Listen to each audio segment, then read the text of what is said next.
እንግዲህ ባለፈው ሳምንት የጀመርነው ተከታታይ ትምህርት ነበረን የዛሬ ሳምንት የጌታ ራት ፕሮግራም ስለነበረን ዘለን ነበር ሁለት ሳምንታቶች በተከታታይ ተምረናል ዛሬ መጨረሻውንና ሶስተኛውን ክፍል እናያለን ውጤታማ ጸሎቶች መሰረታዊ የጸሎት አይነቶች የሚመለሱ የማይመለሱ ብለን በብዛት አይተናል እንዴት እንጸልይ የሚልም ሐሳብ አይተናልና መነሻ ጥቅስ አድርገን የተጠቀምነው የመጽሐፍ ቅዱስ ቃል ሉቃስ ወንጌል ምዕራፍ 11 ላይ ያለውን ነው ከአንድ ጀምሮ ያለውን ሐዋርያቶቹ ኢየሱስን እንዴት እንጸልይ ወይንም ደግሞ ስለ ጸሎት አስተምረን ብለው ያሉትን ሐሳብ አንስተን ነው የጀመርነውና አሁን ሶስተኛው ክፍል ላይ ደርሰናል ክብር ለኢየሱስ ይሁን ሶስተኛውን ክፍል ደግሞ ዛሬ እንመለከታለን በዛ በሉቃስ ወንጌል ላይ እንዳየነው ጌታ ኢየሱስ ክርስቶስን ዮሐንስ ደቀ መዛሙርቶችን ጸሎት እንዳስተማረ እንዲሁ እኛንም ማስተምረን የሚል ጥያቄ ነው የጠየቁት ከዛ ኢየሱስ ደግሞ ምንድነው እናንተ የጸሎት ችግር የለባችሁም ዕብራውያን ናችሁ ምናምን ናችሁ ከኔ ጋር ናችሁ አብራችሁኝ ከርማችኋል በጸሎት ተግታችኋል ምናምን አላላቸውምና እንዴት መጸለይ እንዳለባቸው አስተምሯቸዋል እኛ ከሐዋርያቶቹ ስለማንበልጥ ስለ ጸሎት መማር ያስፈልገናል ማለት ነው ክብር ለኢየሱስ ይሁን እና ክፍል 3 ላይ የጸሎት አይነቶቹንና ስንጸልይ እንዴት መጸለይ እንዳለብን ጥቂት 5 ሐሳቦችን አንስተን እናያለን እዚህ ስፍራ ላይ አሁን የምናየው አንደኛ የንስሐ ጸሎት ሁለተኛ ደግሞ የምስጋና ጸሎት ሶስተኛ የተቃውሞ ጸሎት ወይም የኃይል ጸሎት አራተኛ የምልጃ ጸሎት አምስተኛ መስዋዕት ጸሎት ያምልኮ ሊሆን ይችላል የስጦታ ሊሆን ይችላል የመስዋዕት ጸሎት እግዚአብሔር የሚያሸተው አይነት እና አሁን በአንደኛ ቁጥር ላይ ያለውን የንስሐ ጸሎትን እንመለከታለን የንስሐ ጸሎትን በተመለከተ የሰው ልጅ ኃጢያተኛና ደካማ እንደመሆኑ ሁሉ ጊዜ ጸሎትን ስንጀምር በንስሐ ጸሎት መጀመር ይኖርብናል የንስሐ ጸሎት የተገለጠውንና የተሰወረውን ኃጢያታችንን ሁሉ በእግዚአብሔር ፊት በመውደቅ ምህረትና ይቅርታን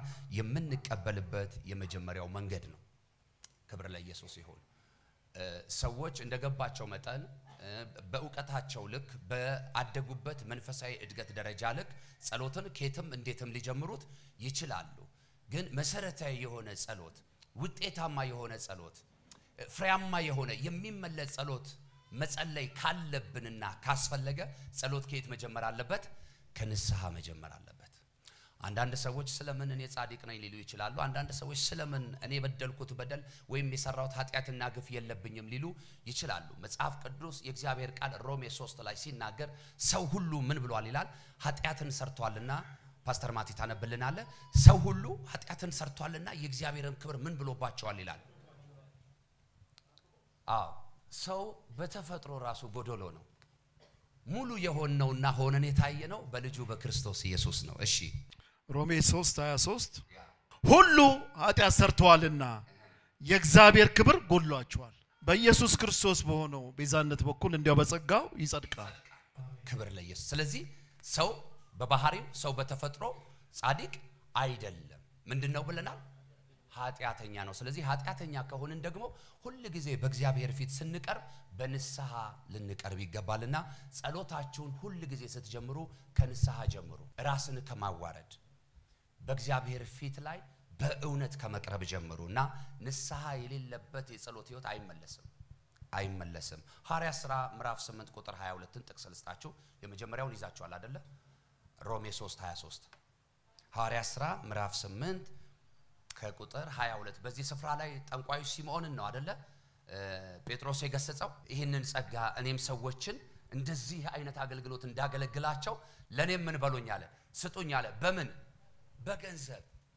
በገንዘብ የማይሸጠውን የመንፈስ ቅዱስን ስጦታ በገንዘብ ስጡኛለ ሽጡልኛላቸው ከዛ ጴጥሮስ ገሰጸውና ምናልባት ይቅር ይልህ እንደሆነ ሂድና ንስሐ ግባ አለው እስቲ አንብበው ማቴ 8:22 ቁጭ ብለህ ብዙ ጥቅስ ስለምታነብ እንዳትደክ እንግዲህ ስለዚህ ክፋትን ንስሐ ግባ ምናልባት የልብን ሐሳብ ይቅር ይል እንደሆነ ወደ እግዚአብሔር ለምን አያችሁ ንስሐ ይቅርታን የምንቀበልበት መንገድ ነው ዕብራውያን 4:16 እንግዲህ ምሕረትን እንድንቀበል በሚያስፈልገንም ጊዜ የሚረዳን ጸጋ እንድናገኝ ወደ ጸጋው ዙፋን በእምነት እንቅረብ አያችሁ ንስሐ ሰው ምሕረት የሚቀበልበት ሌላው መንገድ ነው ከእግዚአብሔር ምን የሚቀበልበት ምህረት የሚቀበልበት የእግዚአብሔርን ቸርነት የሚያይበት የእግዚአብሔርን በጎነት የሚያይበት ሌላው መንገድ ነው አንድ ምሳሌ ልስጣችሁ ለምሳሌ በስራ ውላችሁ ሊሆን ይችላል በጉዞ ውላችሁ ሊሆን ይችላል የድካም መንፈስ ላያችሁ ላይ ሊኖር ይችላል ሰውነታችሁ ያላባችሁ የቆሸሻችሁ ሊመስላችሁ ይችል ይሆናልና ቀጥታ ከዛ የድካም ስሜት ለመውጣት ወዴት ነው መግባት ምርጫ የምታደርጉት ሻወር አይደለ ላያችሁ ላይ ያለውን ቆሻሻና የድካም ስሜት ምን ለማለት ለማራገፍ ያንን ካራገፋችሁ በኋላ ቀድሞ የነበረውን ልብሳችሁን ትለብሱታላችሁ ለምን ኦሬዲ ስለቆሸሸ ደግሞም ንጹህ ሆኛለሁ ብላችሁ ስላሰባችሁ ንስሐ ማለት በእግዚአብሔር አብ ፊት የምንወስደው ሻወር ማለት ነው የምንነጻበት መንገድ ሃሌሉያ የምንጸዳበት መንገድ እና ቀድም እንዳነበብነው ሰው ሁሉ ምን ብሎናል ኃጢአት እና አንዳንድ ጊዜ ሰዎች ራሳቸው ያደረጉት ነገር ግን የተሰወረባቸው ኃጢአት በህይወታቸው ላይ ይኖራል ታቃላችሁ ለተገለጠ ኃጢአት ብቻ አይደለም ሰው በእግዚአብሔር ፊት ንስሐ የሚገባው ለተሰወረ ኃጢአትም ነው ንስሐ የሚገባው እና ኃጢአት የለብንም የሚል ሰው ካለ ደግሞ እርሱ ማንን ዋሽቷል ይላል መሰላችሁ ዮሐንስ እግዚአብሔርን ዋሽቷል ቃሉን አላመነም ማቴዎስ እናንብበው አንደኛ ዮሐንስ ምዕራፍ 1 ከ8 እስከ 10 ኃጢአት የለብንም ብንል ራሳችንን እናስታለን እውነትም በእኛ ውስጥ የለም በኃጢአታችን ብንናዘዝ ኃጢአታችንን ይቅር ሊለን ካመጻ ሁሉ ሊያነጻን የታመነ ጻድቅ ነው ኃጢአት አላደረግንም ብንል ሐሰተኛ እናደርገዋለን ቃሉም በእኛ ውስጥ የለም ኃጢአተኛ አይደለንም ብንል ምን እናደርገዋለን ሐሰተኛ እናደርገዋለን ማንን የቃሉን ባለቤት እግዚአብሔርን ስለዚህ ሁላችንም ምኖች ነን ኃጢአተኞች ነን ደግሞም ኃጢአትን ምን እንላለን እንሰራለን ነገር ግን በእግዚአብሔር ፊት በንስሐ ስንሆን ደግሞ ኃጢአታችንን ሁሉ የሚሽር አንድ ጻድቅ በላይ በሰማያት አለ ክብር ለአብ ይሁን ኢየሱስ ጌታ ነው ሌላው ጥቅስ ሰጥቻችሁ ለለፍ ሁለተኛ ዜና ምዕራፍ 7 ከቁጥር 14 በጣም የምታውቁት ጥቅስ ነው በያስባለሁ በስሜ የተጠራው ህዝብ ሰውነታቸውን አዋርደው ቢጸልዩ ፊቴንም ቢፈልጉ ከክፉ መንገዳቸው ቢመለሱ በሰማይ ሆኜ ምን እላለሁ ይላል እሰማለሁ እሺ ዮናስ 3:10 እሱን ክፍል ደግሞ እናንብበው እግዚአብሔርም ከክፉ መንገዳቸው እንደተመለሱ ስራቸውንም አየ እግዚአብሔርም ያደርግባቸው ዘንድ በተናገረው ክፉ ነገር ተጸጽቶ አላደረገው አያችሁ እግዚአብሔር የሚጸጸት የሚመለስ የምህረት አምላክ እንደሆነ ይሄ ክፍል በደንብ ያሳየናል በዚህ ክፍል ላይ እንደምታስታውሱት የነነዌን ህዝብ አመጽ ክፋትና ጥፋት እግዚአብሔር አይቶ ነብዩ ማንን ላከ ዮናስን ላከው ያው የዮናስን ታሪክ ታውቃላችሁ ከእግዚአብሔር ሐሳቦች እሱ የፈራው የሰጋው ነገር ስለነበረ እግዚአብሔር የላከውን መልእክት ሳያደርስ ያው መንገድ እንደቀየረ እንደተሸበለለ ታስታውሳላችሁ አይደለ ወደ ነነዌ ሄድ ሲለው ዮናስ ወዴት ሄደ ወደ ተርሴስ ያ ሁሉ ታሪክ በህይወቱ ላይ ከሆነ በኋላ ግን ወደ ኋላ ተመለሰ ድጋሚ ደግሞ የእግዚአብሔር ድምጽ ለሁለተኛ ለሶስተኛ ጊዜ ወደ ማን ይመጣ ነበር ወደ ዮናስ ይመጣ ነበርና አሁንም ቀድሞ ወደ ላከበት ወደ ነነዌ ምድር በላከው ጊዜ ለነነዌ ህዝብ ሄዶ ዮናስ የእግዚአብሔርን ሐሳብ በነገራቸው ጊዜ ከሊቅ እስከ ደቂቅ ከንጉስ እስከ ተራው ሰው ድረስ ሁሉ ማቅ ለብሰው ጨርቅ ቀደው አመድ በላያቸው ነስንሰው በእግዚአብሔር ፊት ምን ይሉ ነበር ይጸልዩ ነበር ይጾሙ ነበር አይደለም ህዝቡ ሰዎቹ ከብቶቻቸው እንኳን አንዳች እንዳይቀምሱ ብሎ ንጉስ አዋጅ አወጣ ትእዛዝ አዘዘ በዚህ መሰረት በእግዚአብሔር ፊት የነበረውን ህዝብ እግዚአብሔር ደግሞ ምን አለ ተመለከተ ክብር ለኢየሱስ ይሁን ሊያደርግ ከነበረው ነገር እግዚአብሔር ምን አለ ተጸጸተ ሰው እንኳን በእግዚአብሔር ፊት በሰው ፊት ራሱ ቆማረኝ ብሎ ይወድቅ የለ እንዴ እና ያው ዘንድሮ በጣም አንዳንድ ሰዎች ለሰው ፊት አይደለም ለእግዚአብሔር ፊት ራሱ በጣም እንቸገራለን በሰውኛ ቢሆን የዳዊትን ያህል እግዚአብሔርን የበደለ የለም በሰው ቢሆን በሰው አስተሳሰብ ቢሆን ኖሮ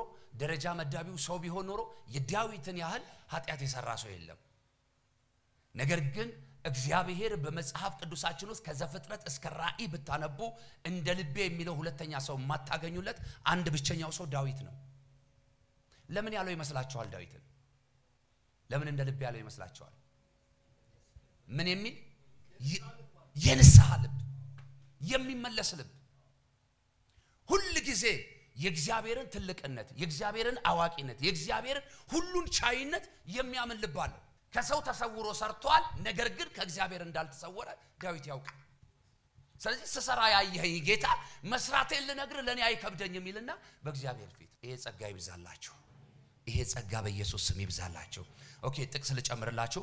አሞጽ 7:6 አሞጽ ምዕራፍ 7 ከቁጥር 6 አሞጽ ምዕራፍ 7 ከቁጥር 6 ኤርሚያስ 18:8 ኤርሚያስ 18:8 ዘጸአት 32:14 በቃ ጥቅስ አላበዛባችሁም። ጌታ ይባረክ። ሁለተኛው የምስጋና ጸሎት በህይወታችን ላይ ሁሉ ጊዜ የተደረገልንን የሚደረግልንንም ያልተደረገልንንም እያሰብን እግዚአብሔርን በጸሎት ማመስገን።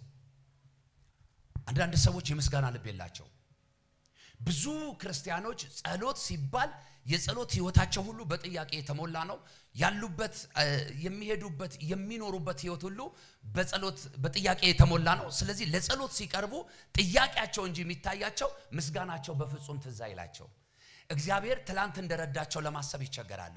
እግዚአብሔር ጠዋት ላይ እንደረዳቸው ለማሰብ ይቸገራሉ። እግዚአብሔር ቀትር ላይ እንደረዳቸው ለማሰብ ይቸገራሉ። እንዳያስቡ የሚያደርጋቸው በህይወታቸው ላይ ወይም በጊዜውና በሰዓቱ ያለው ምናቸው ጥያቄያቸው።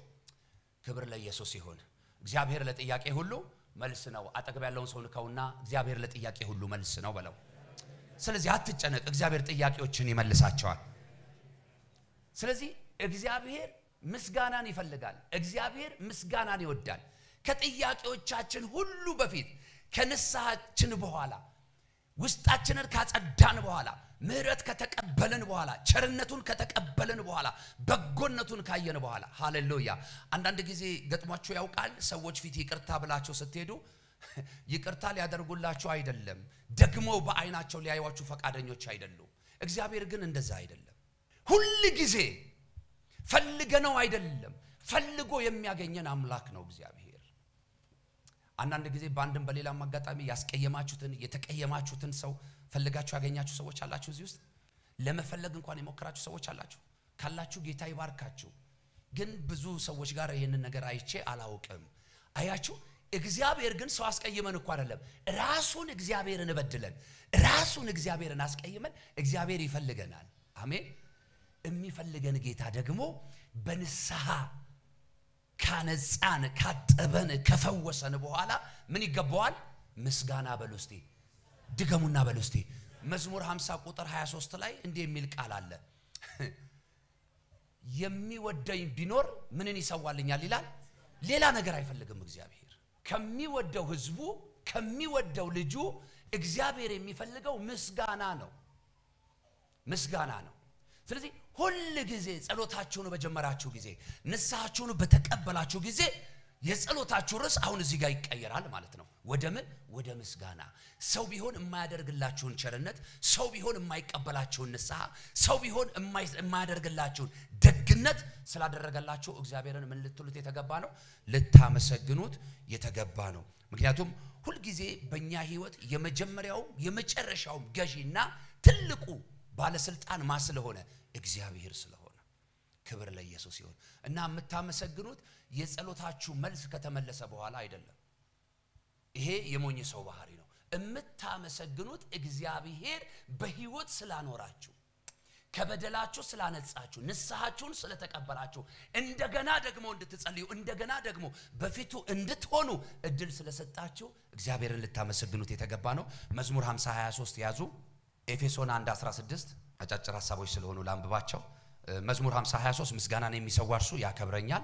ኤፌሶን 1:16 ስለእናንተ ያመሰገንኩ ስጸልይ ስለእናንተ ማሰብን አልተውም እያለ ይናገራል ጳውሎስ። ዕብራውያን 13:15 ዕብራውያን 13:15 እንግዲህ ዘውትር ለእግዚአብሔር የምስጋናን መስዋዕት ማለት ለስሙም የሚመሰክር የከንፈሮችን ፍሬ በእርሱ እናቅርብለት። አያችሁ፣ እንግዲህ ዘውትር ለእግዚአብሔር የምንን የምስጋናን መስዋዕት ማለትም ለስሙ የሚመሰክሩ የከንፈሮችን ምን ፍሬ። ምስጋና የከንፈሮቻችን ፍሬ ናቸው። ከንፈራችንን ደግሞ የፈጠረው ማን ነው?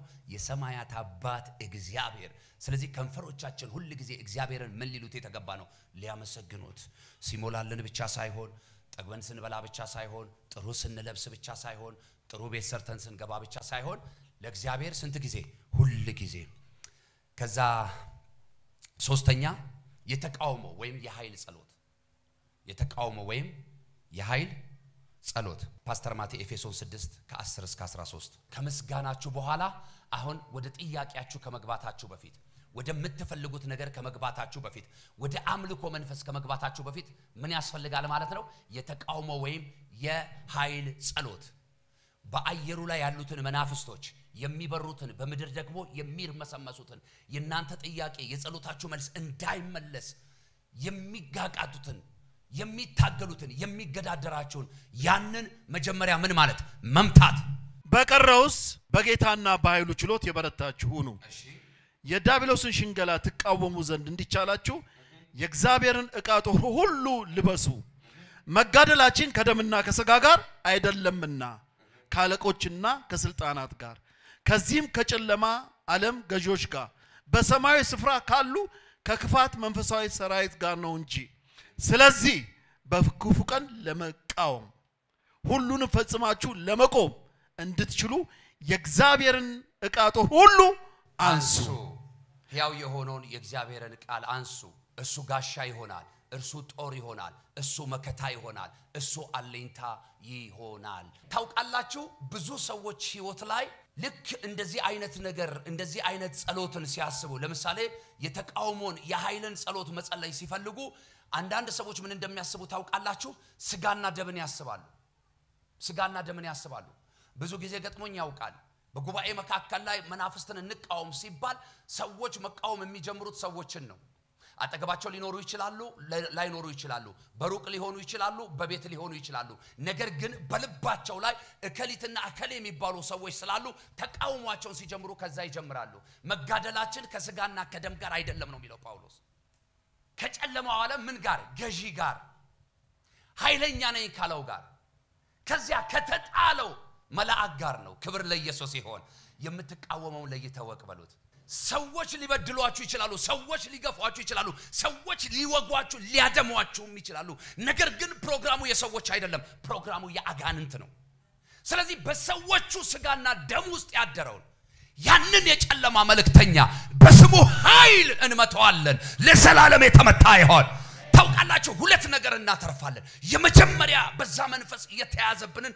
የጸሎታችንን መልስ እናስለቅቃለን ሁለተኛ ወገኖቻችንን ነፃ እናወጣቸዋለን ማለት የፈለኩት ገብቷቸዋል ወይ ስለዚህ ሰዎቹን ሳይሆን የምንቃወመው ለሰዎቹ ሳይሆን የኃይል ጸሎት የምንጸልየው በሰዎቹ ውስጥ ያለውን ያንን የጨለማ መንፈስ የአጋንንት ስራ ግን በስሙ ኃይል እየጸለይን ምን እንላለን እናፈርሳለን አጠገባችሁ ያለውን ሰው ከግራም ከቀኝም ንኩትና በጌታ በኢየሱስ ስም በሉ የሚታገልህን የትኛውንም የጨለማ መንፈስ እግዚአብሔር ዛሬ ሰብሮታል ነተን ነው ምነግራችሁ በስጋና ደም ውስጥ ሆኖ የሚታገላችሁ ካለ ዛሬ እንደ እግዚአብሔር ነብይ እናገራለሁ በስሙ ኃይል የተሰበረ ይሆን በስሙ ስልጣን የተሰበረ ይሆን ላንተና ለቤትህ ላንቺና ለቤትሽ መለቀቅ ይሆን ለበረከታችሁ ለልጆቻችሁ መለቀቅ ይሆን መጋደላችን ከደምና ከስጋ ጋር አይደለም ከአለቆችና ከስልጣናት ጋር ከዚህ ዓለም ጨለማ ገዢ ጋር መጽሐፍ ቅዱስ ሲናገር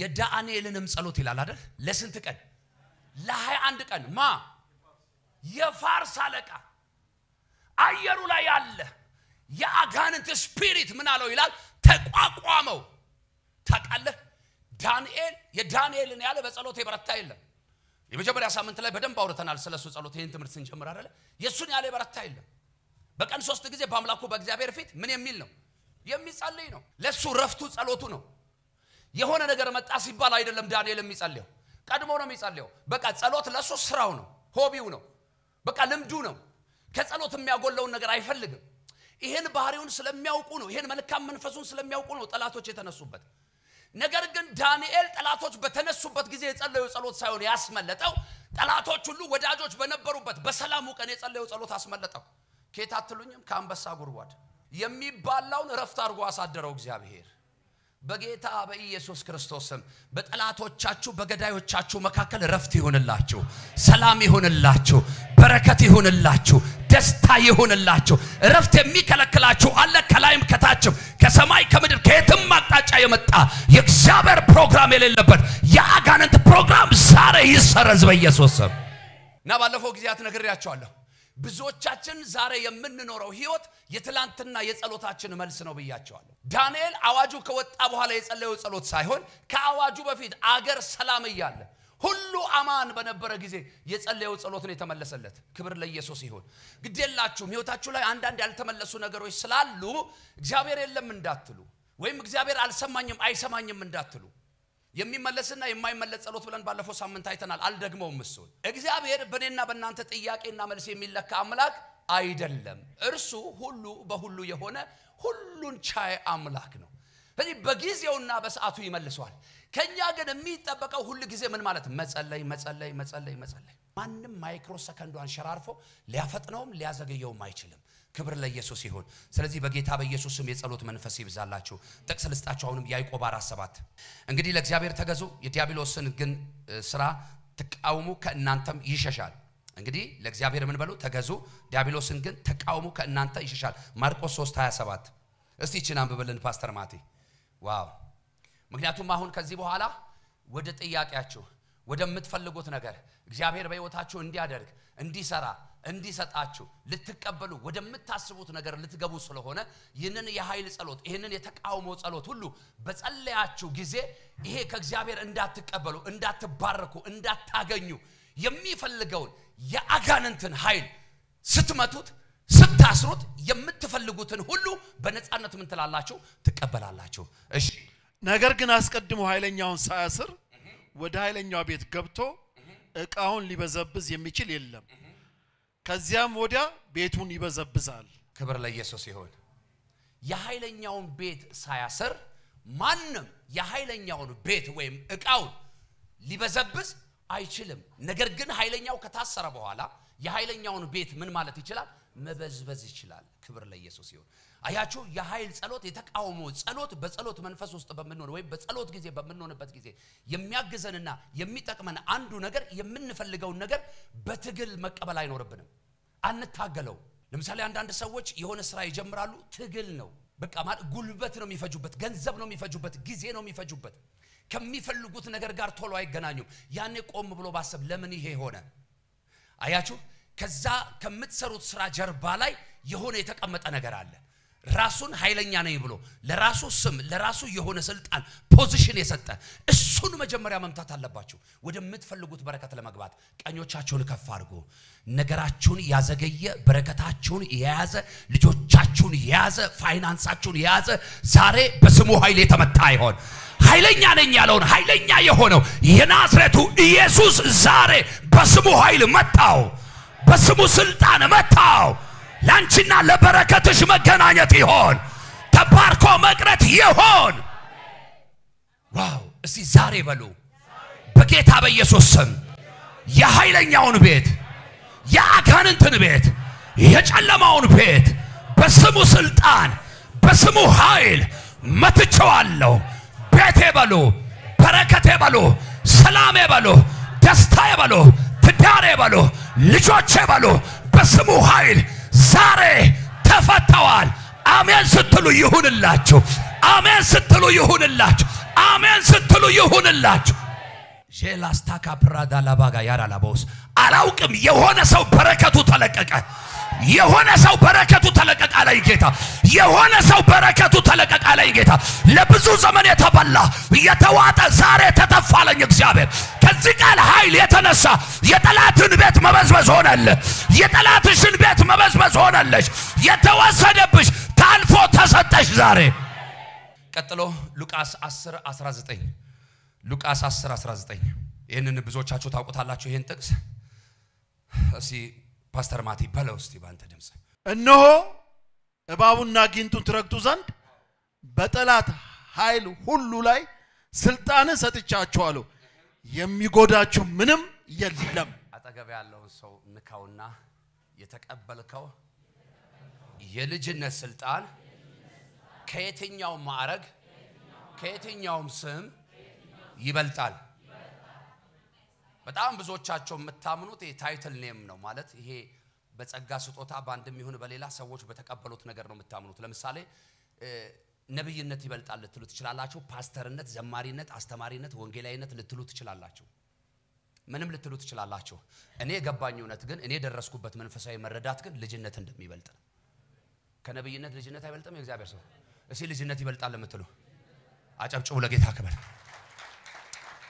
ስለዚህ ይሄ የልጅነት ስልጣን ነው የነብይ ስልጣን ብቻ አይደለም የኃይል ጸሎት ለመጸለይ ወይም ለመቃወም አጋንንትን ለመምታት ቀስተኛውን ለመምታት የግድ ነብይ መሆን የለብህም የግድ ወንጌላዊ መሆን የለብሽም የግድ ፓስተር መሆን የለባችሁም መሆን ያለባችሁና የሚያስፈልጋችሁ አንድ ነው ልጅ መሆን አጠገብ ያለው እንዲንካውና ልጅ መሆን በቂ ነው በለው ልጅ ከሆንክ ደግሞ በለው የተሰጠህን የልጅነት ስልጣን በእምነት ተጠቀም ጠላትን ድል ትነሳበታለህ አሜን ላለ ይሁንለት እነሆ እባብና ጊንጡ ምን ትሉ ዘንድ ትረግጡ ዘንድ ይልና በጠላቶቻችሁ ዋው አሁን አንድን አይደለም ያለው ለሁለት አይደለም ያለ ለሶስት አይደለም ያለ ለአራት አይደለም ሁሉን የምትረግጥበት የምትገዛበት የምትመታበት የምታሸንፍበት ስልጣን ምን ብለዋል እስቲ ተሰጥቶኛል በሉ አይሰማ ምክንያቱም ሰጥቻለሁ ሳይሆን ቃሉ የሚለው ሰጥቻችኋለሁ ለስንቶች ማለት ነው በዚህ መንፈስ አምናችሁ በዚህ ልብ ሆናችሁ እየተቃወማችሁ የጠላትን ኃይል እየመታችሁ እያሰራችሁ እየወጋችሁ ወደ በረከታችሁ ትገባላችሁ ሃሌሉያ ከዛ አራተኛ የምልጃ ጸሎት ከዚህ በኋላ ነው የምልጃ ጸሎት ማለት ምን ማለት ነው የምልጃ ጸሎት ማለት ልብ በሉ እንግዲህ አሁን ከተቃውሞ በኋላ የምልጃ ጸሎት ብዬ ነው የጀመርኩላችሁ አይደለ አሁን ወደናንተ ነገር አልመጣችሁም ገና ወደናንተ ጸሎት አልመጣችሁም ወደናንተ ጥያቄ አልመጣችሁም ወደ ሌሎች ጥያቄ ወደ ሌሎች ጸሎት ወደ ሌሎች ልመና ወደ ሌሎች ምልጃ ምን ማለት ለሌሎች እንዲሆን የምትፈልጉት መልካም በጎ ነገር በሌሎች ላይ እንዳይሆን ስለምትፈልጉት መጥፎ ክፉ ነገር ስለምትወዱት ሰው ሊሆን ይችላል ስለምትጠሉት ሰው ስለሚወዳችሁ ሰው ሊሆን ይችላል ስለምትጠሉት ሰው ስለ ቤተ ክርስቲያን ሊሆን ይችላል ስለ አብያተ ክርስቲያናት ስለ አገልጋዮች ሊሆን ይችላል ስለ ሀገር መሪዎች ስለ ምድር ሊሆን ይችላል ስለ ዓለም ስለ ሀገራችሁ ሊሆን ይችላል የምን ጸሎት የምልጃ ጸሎት ታዲያ የምልጃን ጸሎት ስትጸልዩ ሁሉ ጊዜ ጌታ የት እንዳለ ነው ማሰብ ያለባችሁ ከኛ ጋር ከናንተ ጋር እንዳለ ያያሰባችሁ ጌታ ቅርብ እንደሆነ ያያሰባችሁ ጌታ እንደሚሰማችሁ ያያሰባችሁ ፊልጵስዩስ ምዕራፍ 4 ቁጥር 6 ፓስተር ናቲ በነገር ሁሉ በጸሎትና በምልጃ ከምስጋና ጋር በእግዚአብሔር ዘንድ ልመናችሁን አስታውቁ እንጂ በአንዳች አትጨነቁ በዚያው ደግሞ ኤፌሶን ምዕራፍ 1 ቁጥር 15 እስከ 16 ስለዚህ እኔ ደግሞ በእናንተ ዘንድ ስለሚሆን በጌታ በኢየሱስ ስለማመንና ለቅዱሳን ሁሉ ስለሚሆን መወደድን ሰምቼ ስለናንተ ያመሰገንኩ ስጸልይ ስለናንተ ማሳሰቤን አሜን ጌታ ኢየሱስ ይባርክ ጳውሎስ ነው ይሄንን የሚለው ታውቃላችሁ ስለሱ አይደለም ስለነማ ስለነሱ ማሳሰቡን ለማ ለእግዚአብሔር መጸለዩን ለማ ለነሱ አልተውም ማለት ታውቃላችሁ ለሌሎች በመትጸልዩት ጸሎት ለሌሎች በመትማለዱት ምልጃ ውስጥ የሚገኝ በረከት ጸጋችሁን የሚጨምር በረከታችሁን የሚያበዛ እድሜያችሁን የሚጨምር እንጂ የሚቀንስ አይደለም ሰዎች ጎሽ ባይሏችሁም ቢሏችሁም እናንተ ግን ስለ ሌሎች ቅዱሳኖች የምትጸልዩትን ጸሎት ሁሉ እግዚአብሔር እንደሚሰማችሁ አምናችሁ ከጸለያችሁ ለነርሱ መልስ ሲሆን ታያላችሁ ለናንተም በረከት ሲሆን ታያላችሁ ክብር ለኢየሱስ ይሁን ስለዚህ የምልጃ ጸሎት ከዛ በኋላ አምስተኛ የመጠየቅ ወይም የማስፈቀድ ሉቃስ ላይ የመጀመሪያው ሳምንት ላይ በደንብ አይተናል የእግዚአብሔርን ፈቃድ እንዴት እንደምናስፈቅድ የእግዚአብሔር ፈቃድ መሆኑንና ለመሆኑ ለምሳሌ ጸሎት ሁሉ ጸሎት አይደለም ስንጸልይ ይሄ እግዚአብሔር ሐሳብ አለበት የለበትም ይሄ እግዚአብሔር ፈቃድ አለበት የለበትም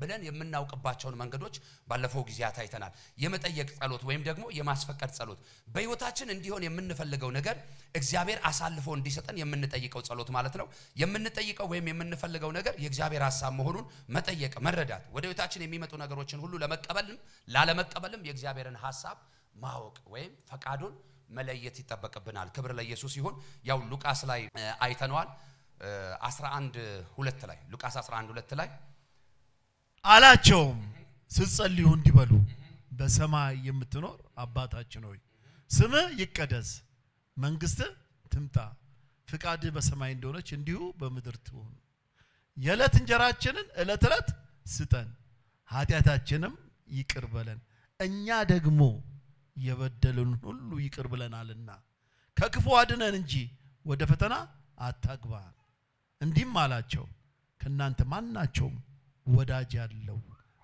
በእኩለ ሌሊት ወደርሱ ሄዶ ወዳጄ ሆይ 3 እንጀራ አበድረኝ አንድ ወዳጅ ከመንገድ ወደኔ መጥቶ የማቀርብለት የለኝም ይላልን ያም ከውስጥ መልሶ አታድክመኝ አሁን ደጁ ተቆልፏል ልጆቼም ከኔ ጋር ባልጋ ላይ አሉ ተነስቼ ልሰጥልሽ አልችልም ይላልን እላችኋለሁ ወዳጅ ስለሆነ ተነስቶ ባይሰጠው እንኳን ስለነዘነዘው ተነስቶ የሚፈልገው ሁሉ ሃሌሉያ በጌታ በኢየሱስ ስም በጸሎት እግዚአብሔር አብን የምትነዘንዙበት መንፈስ ጸጋ ይብዛላችሁ ወዳጁ ምን ስላለው ስለነዘነዘው ባለፈው ሳምንት አይተናል ክፍሉን አሁን እዚህ ክፍል ላይ ብዙ አልገባም ግን ቁጥር 2 ላይ ሁለተኛውን ሐሳብ ተመልከቱ አሁን ላነሳውላችሁ የማስፈቀድ ወይም የመጠየቅ ጸሎት ለሚለው ፈቃድህ በሰማይ እንደሆነች እንዲሁ በመድር ትሁን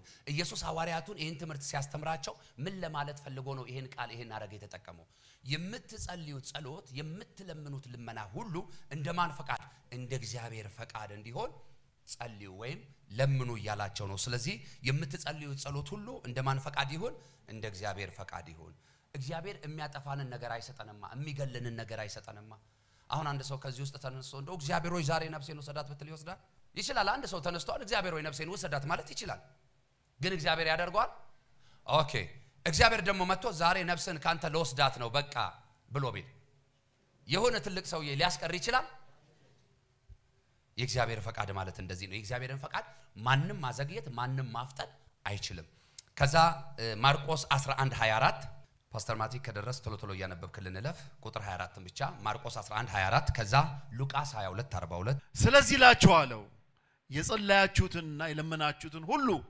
እንዳገኛችሁት እመኑ ይሆንላችኋል ከዛ ሌላው የሚገርማችሁ ነገር የእግዚአብሔርን ፈቃድ የእግዚአብሔርን ሐሳብ እየፈለጋችሁ የምትፈልጉትን ነገር በምትጠይቁበትና በምትለምኑበት ጊዜ እንደተቀበላችሁት ልታምኑ የተገባ ነው ይያለ ያለው ማርቆስ ከተቀበላችሁ በኋላ አይደለም እንደ ተቀበላችሁ ለምሳሌ ይሄንን ውድወርክ ይሄን ፑልፊት የሰራው ባለሙያ ከመስራቱ በፊት ሐሳብ ነው የነበረው ልቡ ላይ አይደለ አይምሮ ላይ ምንድነው የነበረው ሐሳቡ ልቡ ላይ ሲመጣ ፑልፊት የሚባል ነገር እሰራለሁ ብሎ በወረቀት ላይ ዲዛይን ከማድረጉ በፊት ኦሬዲ ያለቀ ፑልፊት ምን ብሎአል አይምሮ ላይ ልቡ ላይ አይቷል የተሳለ ነገር የተጻፈ ነገር አይቷል አሁን ለኔና ለናንተ ነው ይሄ ፑልፊት ሆኖ እዚህ ጋር ሲቀመጥ በአካል ሲገለጥ ፑልፊት ነው ማለት የጀመርነው የሰራው ሰውዬ ግን ገና ሲያስበው በቃ ፑልፊት ነው ብሎ አምኖ ተቀብሏል ሙያው በእጁ ነው ኦሬዲ ነገ ይሰራዋል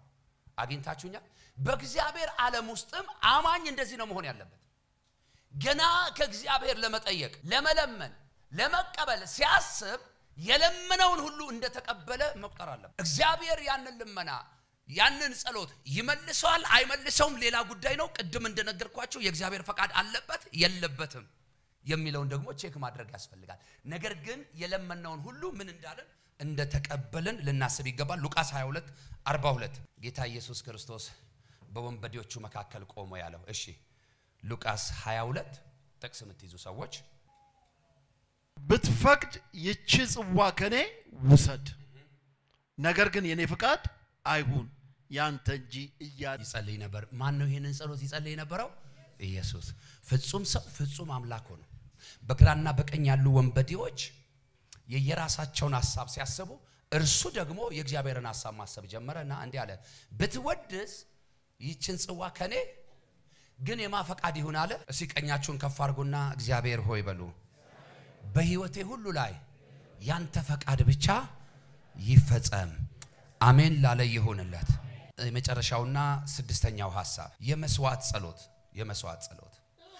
መስዋዕታችን ምስጋና ሊሆን ይችላል መስዋዕታችን ውዳሴ ሊሆን ይችላል መስዋዕታችን አምልኮ ሊሆን ይችላል መስዋዕታችን ደግሞ ስጦታ ሊሆን ይችላል የትኛው መስዋዕታችን ግን ለእግዚአብሔር ምን የሚል ደስ የሚያሰኝ በማደሪያው የሚገባ ለእግዚአብሔር የሚሸት መሆን አለበት መስዋዕታችን ስለ መስዋዕቱ ለጊዜ ስታስቡ መጽሐፍ ቅዱስ ላይ ትዝ የሚሏቸው ሁለት ብላቴናዎች ወንድማማቾች አሉ አይደል አቤልና ቃየል ስለዚህ እግዚአብሔር የአቤልን መስዋዕት ሲቀበል የቃየልን መስዋዕት ያልተቀበለበት የመጀመሪያውና አንደኛው ምክንያት የመጠን ጉዳይ አይደለም፣ የአይነት ጉዳይ አይደለም፣ የቁጥር ጉዳይ አይደለም። ጉዳዩ የምን ጉዳይ ነው? የልብ ጉዳይ። አያችሁ እግዚአብሔር የምትሰጡበትንም ልብ ያውቃል፣ እግዚአብሔር የምትቀበሉበትንም ልብ ያውቃል። ዘሌዋውያን ምዕራፍ 22 ቁጥር 29 የምስጋና መስዋዕት ለእግዚአብሔር ስትሰዉ እንዲሰምርላችሁ ሰው። ግልጽ የሆነ ቃል አይደል? የምስጋናንም መስዋዕት ለእግዚአብሔር ስትሰውለት ምን እንዲልላችሁ? እንዲሰምርላችሁ ሰውለት። እንዲሰምርላችሁ የሚለው ቃል ምን ማለት ነው? እንዲጸድቅላችሁ፣ እንዲቀበልላችሁ። ልክ የቃየል ሳይሆን መስዋዕታችሁ የአቤል እንዲሆንላችሁ፣ እግዚአብሔር እንዲያሸተው፣ እግዚአብሔር መስዋዕታችሁን እንዲያየው። መጽሐፍ ሲናገር እግዚአብሔር የአቤልን መስዋዕት ምን አለው ይላል? ተመለከተው። መስዋዕታችሁን እግዚአብሔር እንዲመለከትላችሁ። ቅድም እንዳልኳችሁ ነው። የምስጋና ሊሆን ይችላል፣ የአምልኮ ሊሆን ይችላል፣ የስጦታ ሊሆን ይችላል። ብቻ ለእግዚአብሔር ይገባዋል ያላችሁትን መስዋዕት ሁሉ ጊዜ በህይወታችሁ ልትለማመዱት ይገባል። ስፔሻሊ በጸሎታችሁ መጨረሻ ሁሉ ጊዜ ቅድም 5 ቁጥር 5 ላይ ያየነውን ጥያቄያችሁን ብቻ አቅርባችሁ ልመናችሁን ብቻ አቅርባችሁ ጀርባችሁን አዙራችሁ መሄድ ሳይሆን ምስጋናችሁን ሁሉ ኢቭን ጊዜውን ጸጋውን መንፈሱን ላበዛላችሁ ጌታ የምስጋና መስዋዕታችሁን ልታቀርቡ የተገባ ነው። በጣም የሚገርማችሁ አንድ ነገር ልንገራችሁ። ጸሎት የምናተርፍበት የቢዝነስ ሲስተም አይደለም፣ ደሞም የምንከስርበት የቢዝነስ ሲስተምም አይደለም። ጸሎት ነው። ከእግዚአብሔር አብ ጋር የምንገናኝበት ብቸኛው መንገድ ከጌታችን ከመድኃኒታችን ከኢየሱስ ክርስቶስ ጋር በውስጣችን ባለው በተካፈለው መንፈስ ልጅ ከአባቱ ጋር እንደሚያወራው በነጻነት የምናወራበት መንገድ ነውና የሆነ ትርፍ ስንፈልግ አይደለም ወደ ጸሎት የምንመጣው፣ ወይም የሆነ ኪሳራ ሲገጥመን አይደለም ወደ ጸሎት የምንመጣው። ይሄንን በልባችሁ እንድትጽፉ ፈልጋለሁ። በጸሎት እንትጋ፣ በጸሎት እንጠብቅ። እግዚአብሔር በህይወታችን ላይ ታላላቅ ነገሮችን ያደርጋል። ሌላው ሐዋርያት ሥራ ጥቅስ ለምትይዙ ሰዎች ሐዋርያት ሥራ ምዕራፍ 1 ቁጥር 14 መትጋት ያስፈልጋል፣ መጠበቅ ያስፈልጋል፣ መቆየት ያስፈልጋል። እሺ እነዚህ ሁሉ ከሴቶችና ከኢየሱስ እናት ከማርያም ከወንድሞቹ ጋር በአንድ ልብ ሆኖ ለጸሎት ይተጉ ነበር። በስንት ልብ ሆነው? በአንድ ልብ ሆነው። ይሄንንም በመጀመሪያው ሳምንት አይተናል። ሁሉ ጊዜ ስትጸልዩ ከሌሎች ጋር አሁን እዚህ ጋር ከአንድም በላይ ስንት ናቸው? ሁለት፣ ከሁለትም በላይ ሶስት ናቸው። ከዛም በላይ ሆናችሁ ስትጸልዩ ሁሌ የምትጸልዩበት ልብ ስንት ልብ መሆን አለበት? አንድ ልብ፣ የተከፋፈለ ልብ መሆን የለበትም። ሰው አንድ ልብ ካለው አንድ መንፈስ በመካከላቸው ይገለጣል። በምድር የተስማማችሁበትን ሁሉ በሰማይ ምን እላለሁ ይላል እግዚአብሔር። እናንተ በምድር ተስማምታችሁ ያሰራችሁትን ሁሉ በሰማይ ምን ያለ ይሆናል? የታሰረ ይሆናል። በምድር እንዲፈታ የተስማማችሁበትን ሁሉ ደግሞ እግዚአብሔር በሰማይ ይፈታዋል። ስለዚህ ስትጸልዩ ሁሉ ጊዜ በአንድ ልብ ዘንድሮ በአንድ ልብ እንዳንጸልይ፣ በአንድ ልብ እንዳናመልክ፣ በአንድ ልብ እንዳናስብ፣ በአንድ ልብ እንዳንሄድ፣ በአንድ ልብ እንዳንወጣ፣ በአንድ ልብ እንዳንገባ የሚያደርጉን ብዙ ነገሮች አሉ። ድሮ ታውቃላችሁ አይደለ? በጣም ረጅም የሚባል ጊዜ አይደለም። ብዙዎቻችን ቤት ላይ አሁን ትሪ የሚባል ነገር የለም አይደል? ትሪ ያለበት ቤት ከስንት አንድ ቤት ይኖር ይሆናል። ገበታ ማቅረቢያ ማለት ነው። ትሪ ማለት ሰዎች በምን የሚበሉበት? በጋራ በህብረት የሚበሉበት። ትሪው አንድ ነው። የሚቀርበው እንጀራ በቁጥር ሊበዛም ይችላል፣ ሊያንስም ይችላል። በሰዎቹ ቁጥር ልክ ላይሆን ይችላል። አንዲትም እንጀራ ብትሆን ግን ሰዎች በህብረት ተቀምጠው ማድ ሲቆርሱ የነበረው መንፈስ ደስ ይላል አይደል? አሁን እንደዛ አይደለም። አሁን ትሪ ወጣና ትሪዎች ገቡ። ታውቃላችሁ? ክብር ለኢየሱስ ይሁን። እንደውም አንድ ሰው ሰሞኑን አንድ ነገር ሲነግረኝ እኛ ሀገር አለኝ ብላ አትብላ ጭቅጭቅ የለም ማለት ይበላል፣ የራሱን ያነሳል፣ ይታጠባል፣ ከዛ ያጥባል አለ። እንግድነትም ቢሄድ ማለት ነው ውጭ ሀገር ላይ ስፔሻሊ አሜሪካን ሀገር እንግድነትም ሄድክበት ቤት ላይ ብድግ አድርገህ ራስህ አጥበህ ነው የምትታጠበው አለ። የሚያስታጥብ ሰው የለም። አቤት እኛ ሀገር አለ። እኛ እንወደዋለን፣ እኛ ይመቸናል። የኛ ሀገር አይመችም? ልክ ታውቃላችሁ? ይሄ የተቆራረጠ እንጀራ መብላት እንደለመድን ሁሉ የተቆራረጠ ሐሳብ በየቤታችን አለ፣ በየኑሯችን በየህይወታችን አለ። ያ በጋራ የሚበላበት ገበታ መንፈስ ደስ ሲል የነበረው መንፈስ እንደጠፋ ሁሉ በጸሎት በህብረት በአንድነት እናምን የነበርን ሰዎች መካከል ደግሞ ይሄ የለም ማለት ምርኮኞች ሆነናል። መጨረሻ አንድ ሐሳብ ነግሬያችሁ ልጨርስ። የጸሎትን በረከቶች ላውራችሁ ትንሽ። ጸሎት ከእግዚአብሔር ጋር የአባትና የልጅ ያህል የምናወራበት ብቸኛው መንገድ ነው። ምን ጸሎት ከማን ጋር? ከእግዚአብሔር ጋር የምን ያህል? የአባትና የልጅ ያህል የምናወራበት። ሁለተኛ ጸሎት ለመናችንን ለእግዚአብሔር በመስጠት ራስን የምናስገዛበት መንገድ ነው። ሁሌ የሚጸልይ ሰው ራሱን ምን ይላል? ይገዛል። ለእግዚአብሔር ሐሳብ ለእግዚአብሔር መንፈስ ያስገዛል። ከእግዚአብሔር ጋር የማያነካኩ ነገሮችን አይነካም። ከእግዚአብሔር ጋር ፊት የሚያርቁትን ነገሮች ሁሉ ከአጠገቡ ያርቃቸዋል። እስቲ በጌታ በኢየሱስ ስም በሉ። ከዚህ በኋላ ከእግዚአብሔር ነገር የሚያርቀኝ ሁሉ ከህይወቴ ላይ ይራቅ። በእውነት አይጠቅምም። ጸሎት ከእግዚአብሔር ፈቃድና ሐሳብ ጋር የምንስማማበት ጸጋ ነው። ጸሎት ቅድም እንዳልነው የዚህን ዓለም ገዢ የምናሸንፍበት ኃይል ነው። ኃይለኛ ነኝ የሚል የጨለማው ገዢ አለ አይደለ? በጉልበት ታግለን የማንጥለው በአይን የማይታይ በስጋና ደም ውስጥ አድሮ የሚሰራ እርሱን ምን የምንልበት የምናሸንፍበት ኃይል ነው። ጸሎት ልዩ የጸጋ ስጦታዎችን የምንቀበልበት በረከት ነው። በህይወታችሁ ላይ አዳዲስ የጸጋ ስጦታዎች እንዲገለጡ ከፈለጋችሁ ምንድነው የሚያስፈልገው? ነብይ እንትና የሚባል ሰው የመፈለግ አይጠበቅባችሁ። በእግዚአብሔር ፊት መሆን፣ መጸለይ። ትጸልያላችሁ፣ ትለምናላችሁ፣ እግዚአብሔርም የጸሎታችሁን መልስ ይመልስላችኋል። ክብር ለኢየሱስ ይሁን። ዘንድሮ ግን እውነት ስንነጋገር ብዙ ሰዎች ከመጸለይ ይልቅ ማጸለይን ይመርጣሉ። ምን ከማለት ይልቅ? ከመጸለይ ይልቅ ማጸለይን ይመርጣሉ። ብዙ ሰዎች የእግዚአብሔርን ቃል ለማንበብ ጊዜ ከመውሰድ ይልቅ ከጓደኞቻቸው ጋር ለመሆን ጊዜ ይወስዳሉ። የመጨረሻ አንድ ነገር ተናግሬ ልጨርስ። የሰው እድሜው ስንት ነው ይላል መጽሐፍ? 70 ወይም 80። በጣም ብዙ ወጣቶች አላችሁ እዚህ ውስጥ ገና መኖር ያልጀመራችሁ ሰዎችም እንዳላችሁ አውቃለሁ። በጣም ብዙዎቻችን ደግሞ እንደኔ ግማሽ ከግማሽም በላይ ደግሞ የኖራችሁ ሰዎች አላችሁ። የቀረን ጊዜ ጥቂት ነው።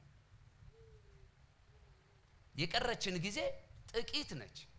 የቀረችንን ጥቂት ጊዜ ለወዳጆቻችን ከምንሰጠው ይልቅ ለሚወደን ጌታ በህይወት እንድንኖር እድል ለሰጠን ጌታ ለርሱ መስጠት ትርፋማ ያደርገናል። ጊዜያችንን ለሱ ከሰጠን ለወዳጆቻችን የምንሰጠው ጊዜም በረከትም አናጣም። እመኑኝ። ጊዜውን ለእግዚአብሔር ያልሰጠ ሰው አይደለም ለወዳጁ ለራሱ የሚሆን ነገር አያገኝም። ሁሉ ጊዜ ህይወቱ ምድረ በዳ ነው የሚሆነው። ሁሉ ጊዜ ህይወቱ የሰቀቀን ነው የሚሆነው። ሁሉ ጊዜ ህይወቱ የችግር ነው የሚሆነው። ለአንድ ሰው ሳይተርፍ ለራሱ መኖር ሳይችል ዘመን ያልቅበታል። ዘመናችሁን በአግባቡ መጠቀም ከፈለጋችሁ ዘመናችሁን ለእግዚአብሔር ስጡ። ለእግዚአብሔር የሩቅ አይደል የቅርቡ ነው። እኔ የቅርብ አምላክ ነኝ ይላል አይደለ? እግዚአብሔር የምን አምላክ? የቅርብ አምላክ። ቅርብ ለሆነው ለእግዚአብሔር በግድ ራሳችሁን አታረቁ። በተለይ ኤሌክትሮኒክስ የምትጠቀሙ ሰዎች እንዲህ ቴሌቪዥን የሚያዘገያችሁ፣ ሞባይል የሚያዘገያችሁ፣ አጓጉል ጓደኛ የሚያዘገያችሁ ሰዎች ዛሬ እግዚአብሔር ባንድም በሌላም ተናግሯቸዋል። ተመለሱ። ለእግዚአብሔር የሚሆን ጊዜ የሌላችሁ ሰዎች ለሆናቶን ትና ለሚባል ወይዘሮን ትና ለምትባል ሴትዮ ረጅም ጊዜ የምትሰጡ ሰዎች፣ ለሞባይላችሁ ረጅም ጊዜ፣ ለቴሌቪዥናችሁ ረጅም ጊዜ የምትሰጡ ሰዎች፣ ለመዝናናት ረጅም ጊዜ የምታጠፉ ሰዎች በእውነት እንመለስ። ጌታ ይሻላል። ወዳችኋለሁ። ስለምወዳችሁ ነው ይሄን ሁሉ የምለው። ክብር ለኢየሱስ ይሁን። በጣም ብዙ ሰዎች እንደተስማማችሁ አምናለሁ። አሁንም ይስማማችሁ። የቆምነው እግር ስላለን ጉልበት ስላለን አይደለም፣ እግዚአብሔር ስለደገፈን ነው። እግዚአብሔር ቤታችሁን፣ ህይወታችሁን፣ ትዳራችሁን፣ ልጆቻችሁን ይደግፍላችሁ። እንጸልይ። መጨረሻ ጸሎት። አባቴና አምላኬ እግዚአብሔር ሆይ በልጅ በክርስቶስ ኢየሱስ ስም ስለዚህ ጊዜ አመሰግንሃለሁ። ስለመከርከን፣ ስለተናገርከን፣ ስላስተማርከን በጌታ በኢየሱስ ስም ስለሰጠህን እድል ሁሉ እንባርካለን። ክብር ለስም ይሁን። ማደሪያ ዙፋን ይባረክ። የትኛውም የእስራኤል ቅዱስ እግዚአብሔር ሆይ በህይወታችን ላይ ከአንተ ጋር እንዳንስማማ፣ ከአንተ ጋር እንዳንግባባ፣ እንዳንጸልይ፣ እንዳናመልክ በክርስቶስ ኢየሱስ ስም ቃልህን እንዳንማር የሚከለክለን ሁሉ ከህይወታችን ላይ የተከለከለ ይሁን ከዘመናችን ሁሉ ላይ የተከለከለ ይሁን ጌታ እግዚአብሔር ሆይ ይህንን ደግሞ በህይወታችን አድርገ ስለምታስገርመን እናመሰግናለን ቀሪውን ጊዜ በእጅ ተረከብ ስለረዳህን ተባረክ ሁሉ ለክብር ይሁን በተወደደው ልጅ በክርስቶስ ኢየሱስ ስም አሜን ተፈጸመ